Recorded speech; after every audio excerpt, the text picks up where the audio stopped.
a demonstration on how to create a value pattern in your composition. I'm going to use three gray markers, a light, a middle, and a dark, and I'm going to use the black colored pencil. And I'm just going to show you how to think about structuring your composition before you dive into coloring your sofa or your table. It's important to think about the light source. So in our case, the light source is the windows over here. So we want to keep that in mind when we're shading everything in the space. I already drew in some spots that I wanted to keep blank on the floor. So you got the windows coming in, but in this case you also have overhead lights. So I put where those would shine. Now if your living room's full of furniture, they're not going to be on the floor. They'll likely be on part of the sofa or the table, something like that. But we're going to do an empty room first, just so you get the idea of creating a value pattern. So I'm going to start with my middle gray. And remember, we're thinking about our light source coming from this side.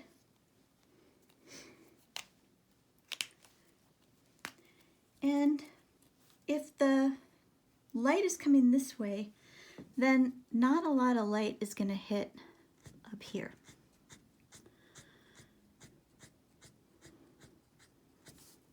Remembering that where you put your marker down first is where the most ink will be deposited on your page.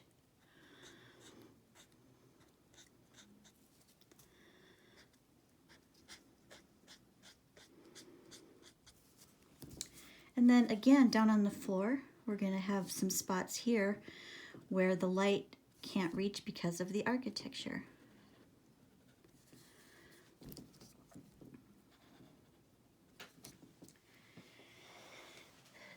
I like to move around. I don't like to finish one spot before I go on to the next thing. So if we're thinking about the light going through the rest of the room, right here will be fairly dark, unless of course you have a fire in the fireplace. But that's another light source that you need to think about. And over here.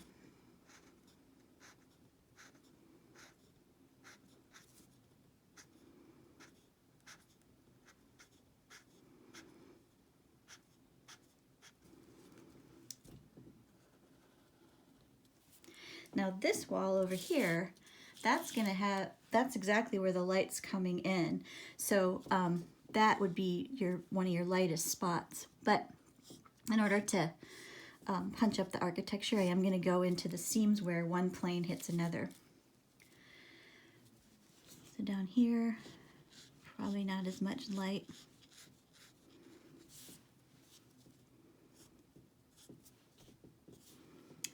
And probably this side wouldn't get as much. But there's some light that gets there.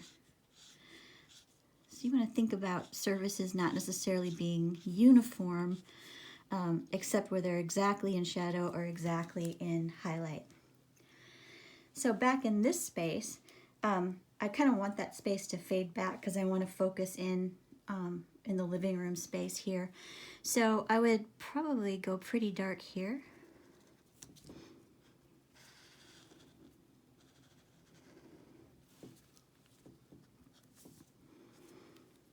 And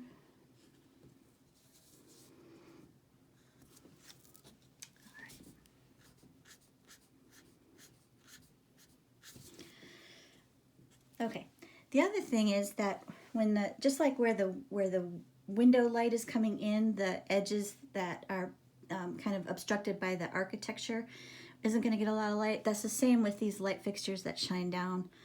So I want to sort of darken up the edge that connects to the ceiling.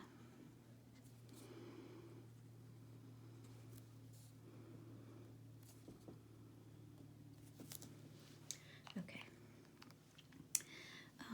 Likely in here is not going to get a lot of light. And probably not back here either.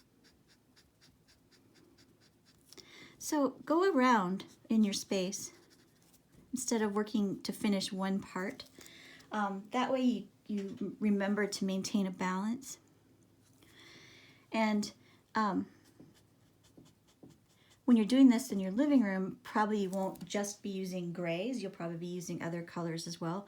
So you want to think about using, if you're doing brown, you always want to have like 3 shades of brown, a light, a medium, and a dark. If you're using green, same thing. So that you can create a value pattern within your color pattern.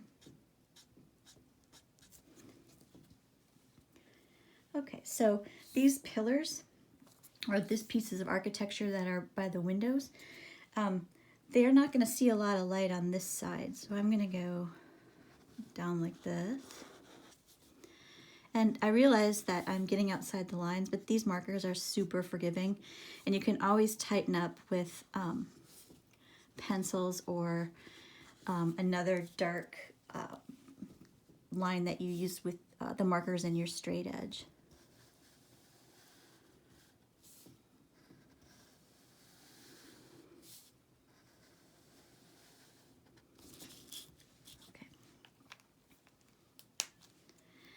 So now I'm going to take my lightest gray and I'm going to use it as a bit of a colorless blender. The thing is that you don't want to leave any spaces white, not totally white. That doesn't mean that you need to treat the whole ceiling, but you do need to come in from the edges with some gradient color. So for our purposes, I'm just going to start blending some of this architecture. I'm using my lightest gray.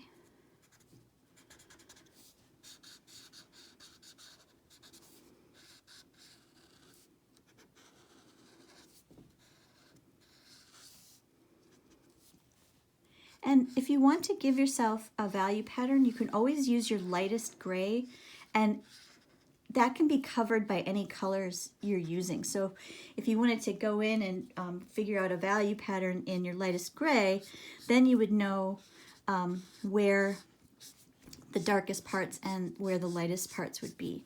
I always like to use the strategy of just circling the parts that I want to leave really light, so that I remember not to color them in. Look at right here. So whenever you're markering something, whether it's in your pad or you're doing it on your table, always use a barrier sheet underneath. Otherwise this happens. So I was coloring something on this and I forgot to use a barrier sheet, so this blue bled through onto this paper. So just keep that in mind.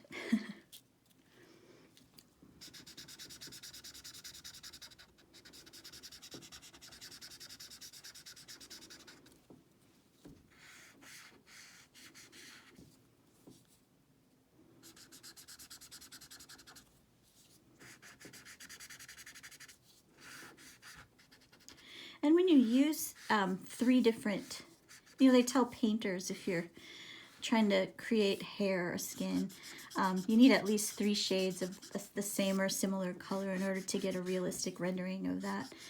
It goes for any sort of material. That's a good rule of thumb, because it'll help you to make something look a little more realistic.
reason to work around the composition rather than starting on the fireplace and finishing the fireplace, or starting on the window wall and finishing the window wall, is so you give your markers a chance to dry, and that way you can build up in layers.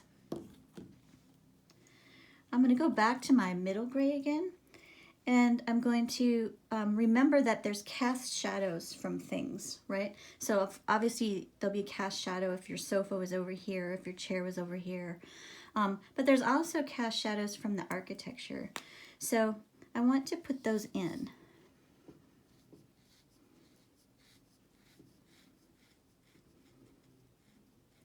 So this part is going to cast a shadow. So is this. And shadow lines should follow floor lines too. Whoops, I colored into my spot that I wanted to leave.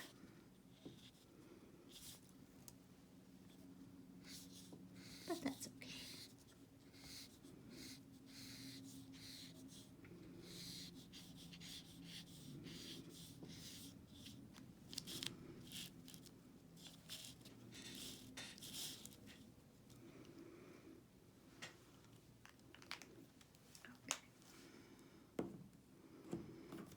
I forgot this little part here.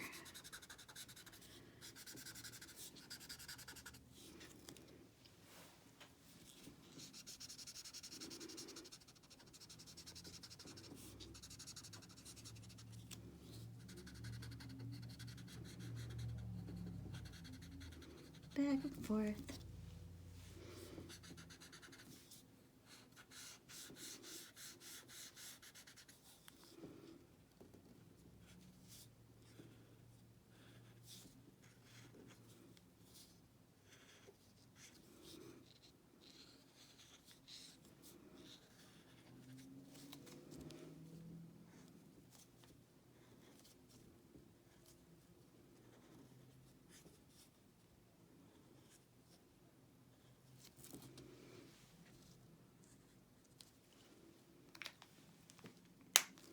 All right, now I'm going to go in with my darkest gray, and this is where you got to get a little brave, because I want to really point out where the darkest parts of the space are given the light source. So I'm going to be careful and go right around here.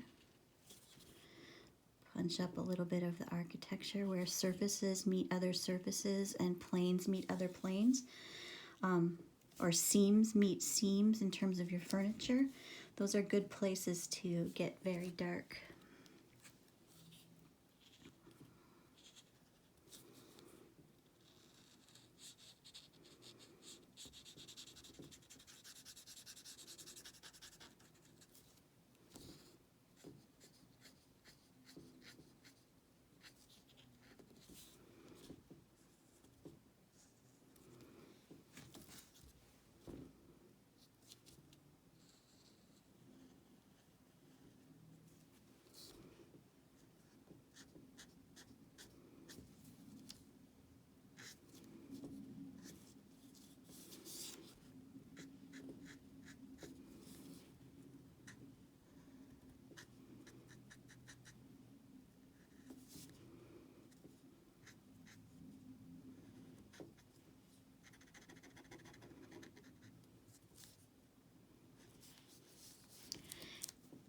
And there'll be a cast shadow from the fireplace too. I forgot to put that in, but I'm going to do that first with my medium gray.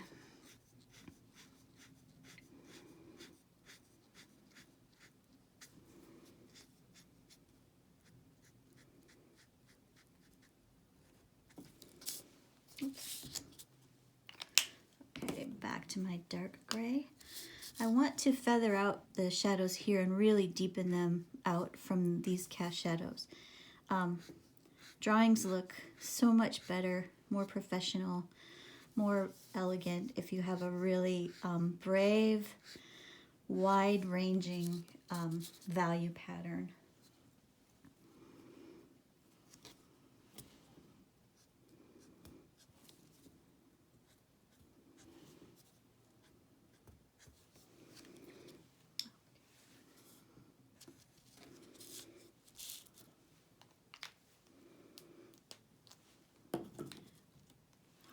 going to go into my floor with my lightest gray, and I'm just going to go over everything with my lightest gray, except for these spots, which I already kind of messed up right there, but that's okay.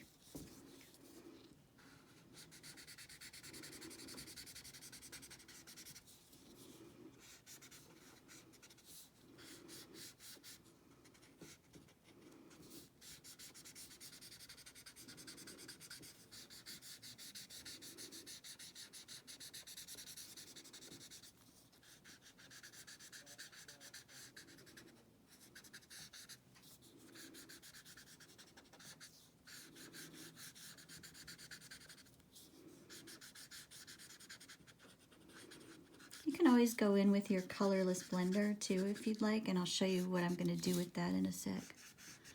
But I sometimes like to use the colors themselves to blend into each other. Obviously they have to be similar. You can't use like a red to blend a green, but you can use all the grays, or if you're using browns, you can use 3 browns or more and use them to blend each other.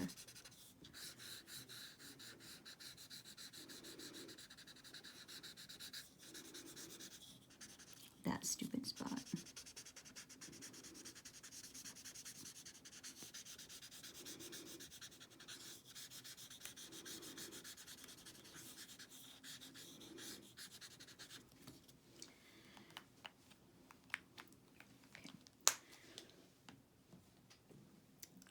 I am going to, I don't have my colors blender with me, so I'm not going to do that. But I'm going to go over the ceiling, leaving the white spots of the lights to show.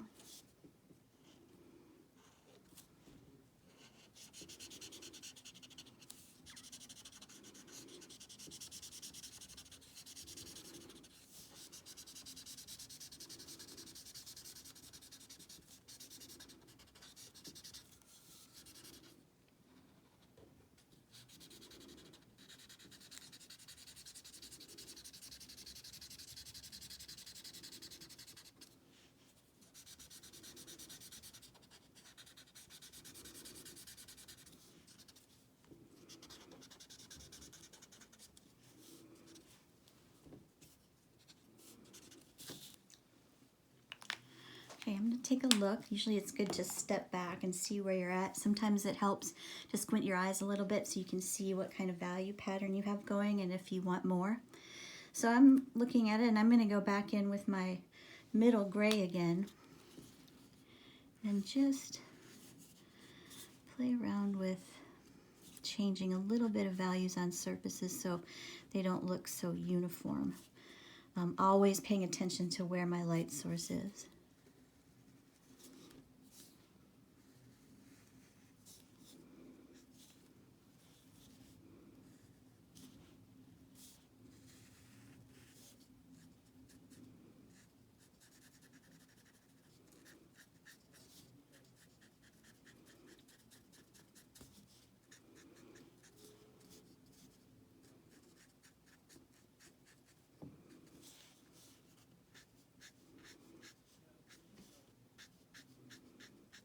You can build up layers,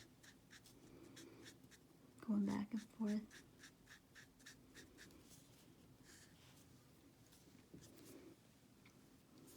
Okay, I want it to be a little darker back here.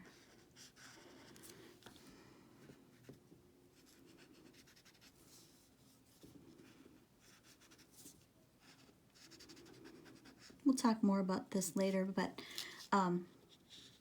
planes that cast shadows on planes, they tend to do a very specific thing, which they create a shadow that's like a triangle or a trapezoid. So that's a good rule of thumb when you're thinking about when a wall is casting a shadow on the ceiling or another wall or the floor. I'm going to go in here and darken all this up, let that fade away a little bit more.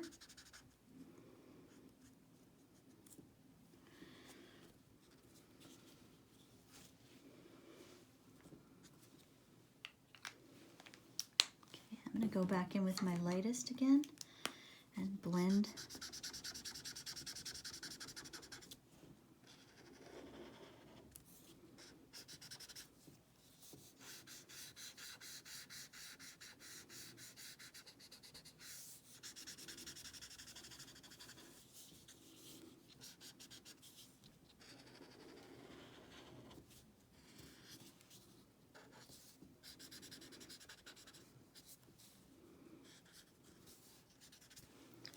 So if you want to, you could take your colorless blender and go onto these spots that you wanted to leave as highlights. I'm just going to do it with my lightest gray, and then I'll show you what to do that.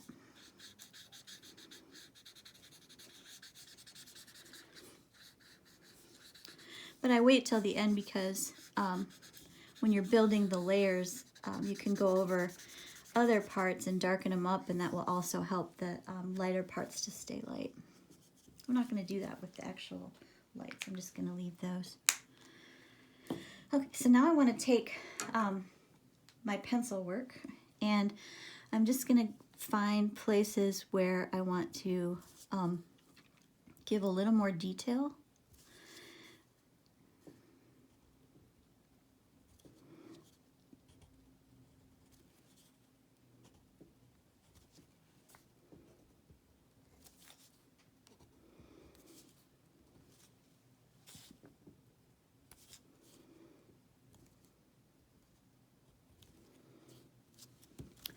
And this is a time when you could take your straight edge and tighten up some lines in your architectural structure. So I might do something like this.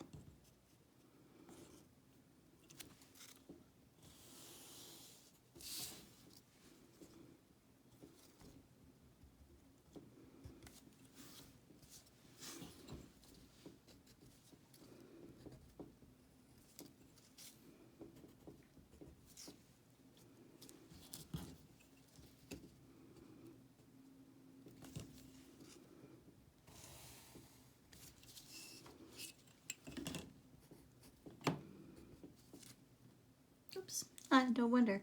I grabbed my indigo pencil instead of black. That's okay. Let's go with it. But I would use black for this.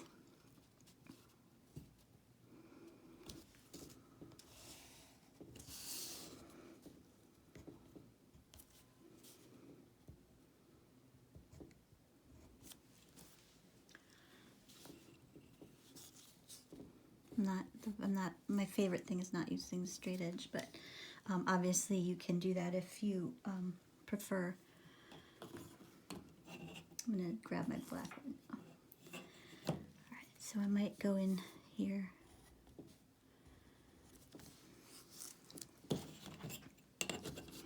This is a good place to straighten up.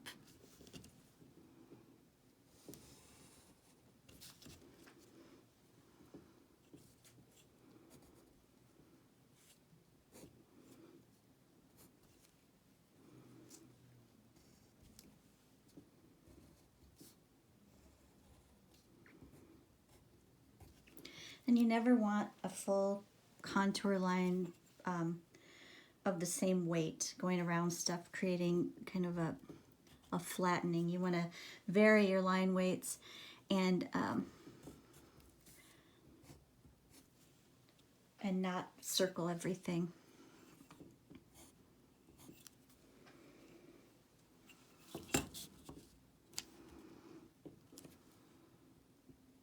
And that can also be, if you don't want it to be the same weight all the way across, you can put less pressure over here and then more as you get down there.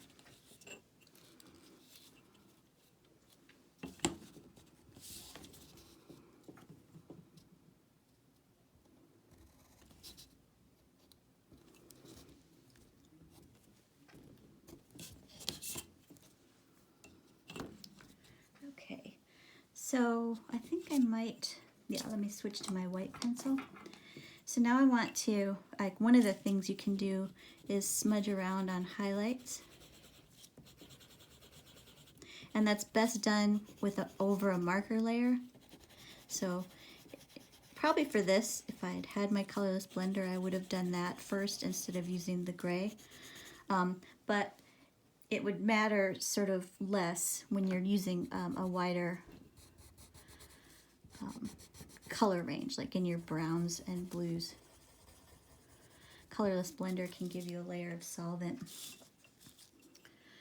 So then I want to do some other highlights, so I'm going to use the straight edge here.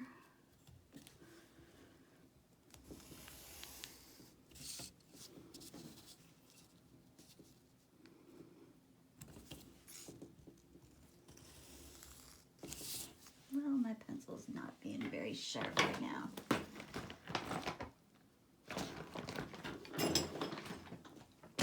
Good thing I have another one. All right.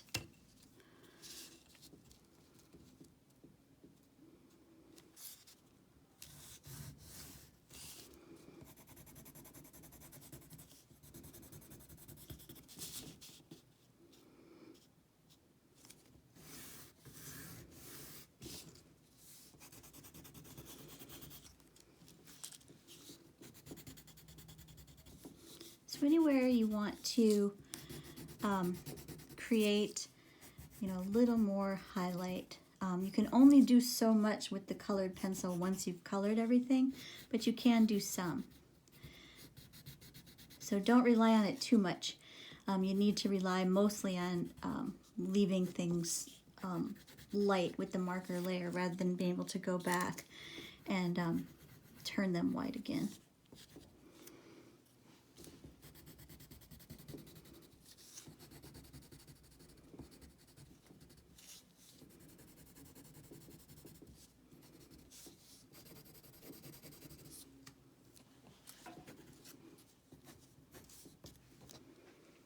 Okay, so that's how you get a value pattern. And obviously, we would have done stuff outside, we would have had stuff on the walls, but I just wanted you to get an overall sense of how to view the light source in your room and, be able to really punch up your perspective in both atmospheric and also the perspective of your furniture and the architecture. So be brave and give yourself a wide value range and a good value pattern, and you'll have really good solid perspective drawings. All right.